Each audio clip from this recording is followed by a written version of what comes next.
দণ্ডবত মুই ফণীন্দ্রনাথ রায় কস তো আজি আমরা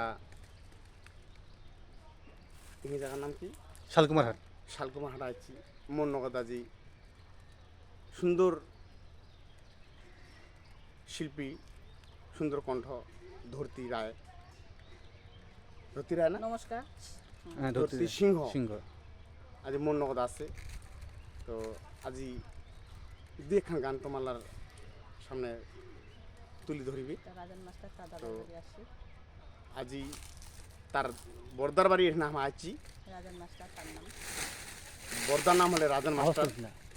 হ্যাঁ আজি আমার এই প্রাকৃতিক দৃশ্য খুব ভালো লাগে সেজন্য আজ মন থেকে আমরা এই কয়েকখান গান তোমালা শোনামো তো তোমরা যদি তোমালা ভালো লাগে তো লাইক সাবস্ক্রাইব করিবেন ধন্যবাদ। নমস্কার।